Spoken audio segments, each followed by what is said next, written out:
Hello mates and welcome back to MMA Fanatic, and today I'll be discussing the rising contender from UFC flyweight division, one of the best fighters right now in 125 lbs, that is none other than Joshua Van, ladies and gentlemen. This fighter, I've been saying this from past many weeks, that this fighter is the best flyweight out there, and he proved us that he is. He belongs there. He is one of the most spectacular fighter from Burma, Myanmar, fellow neighboring country, and he has been destroying and crushing it. Joshua Van is a new fan favorite. This fighter is a spectacular KO artist, submission artist, you name it. This guy's a finisher. And if you look at his profile here, Joshua Van, who is from Myanmar, you can see 15 wins, 2 losses, and 7 by KO, and 2 submission victories and whatnot. You can see him, he's only 5 feet 5, 125 lbs, but one of the most dangerous fighters out there. His nickname is The Fearless. Very suiting name, and this is his resume from past 2024 from 7 wins. You got Chares W, you got Durden W, Surya W, Bruno Silva W, KO decision victory, and Brandon ROYVAL. This fight was a banger of a fight, one of the best fights out there. This fight was indeed one of the very best fights. You can see Joshua Van's. This fight was nominated for the Fight of the Year candidate and respectfully deserved it. This fight was everything you can imagine. ROYVAL, who was 17 victories and 7 losses, challenged Joshua Van on a short notice. He himself was on a short notice, and they went all out.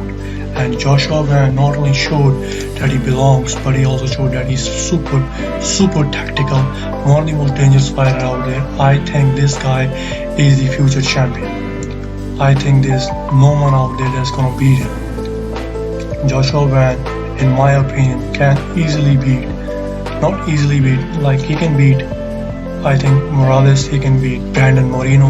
Davison Figueroa might be able to beat him, but he's from a different division. But I think he will be able to beat, that is Alexandre Pantoja. I think he gets the job done. Alexandre Pantoja, as you know, is the champion, one of the best pound for pound fighter in his division. He beat Kai Kara France recently with a submission victory, Kaya Skura submission victory, Steve Urquhart decision victory, Brandon ROYVAL, Moreno. He has already beaten all that. He has basically cleared out the division with 30 victories.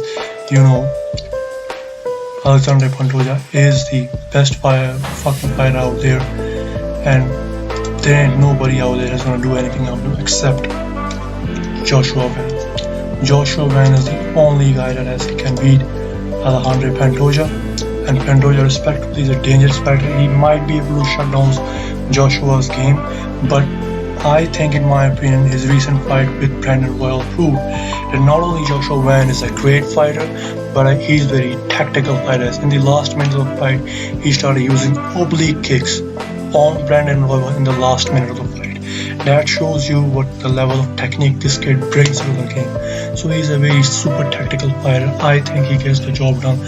This fight should be made, and I think this should be next evil, because Pantoja himself said that he wants to fight Joshua Van. He said he has got zero problems with fighting Joshua Van, and Joshua should go out there and do it. He should take some time, in my opinion. He should take some time, and after 5-6 months, I guess, in the November card, Joshua Van should go out there and fight Alexandre Pantoja, because Pantoja is now on a run.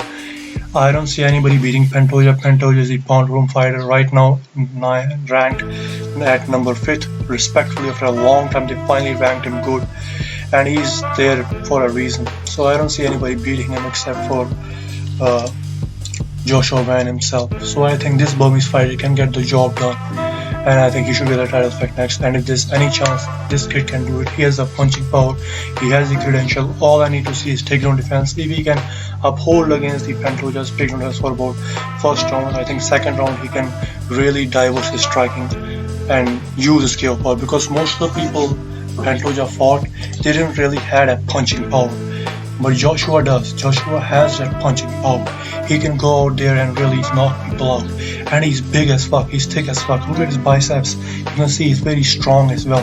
So he has a chance to go out and beat and become a new champion. Only 24 years old, I believe, is Joshua Van. And Joshua Van, I think, is a young fighter. He can get the job done. Joshua should go out there and easily beat many other fighters. But for against Pantoja, this will be a dangerous fight. But I think Joshua will be able to tackle his game. And if there's anybody who's got a chance, I think it's Van. Van with his skills right now is on a run with about, I would guess, 1, 2, 3, 4, 5 fight win streak right now, currently from last year. This is the only fight you can make right now. Make it and book it as soon as possible. And Joshua Van for the victory. It will be a new ray of hope for the flyweight division. Flyweight is one of the best divisions out there, and Van being champion will improve it even better. If not, I think in my opinion, Pantoja should go out there and fight Mirab if they can't book the Joshua Van, but they will book it. So all in all, I think Joshua Van is the best fighter, and this fight, if you haven't watched it, you should watch it definitely. I highly recommend you watching Brandon Royval versus Joshua Van that took place in UFC 317. As of right now, this is MMA Fanatic. This is all for me. Like, share and subscribe, and I'll see you again. Goodbye.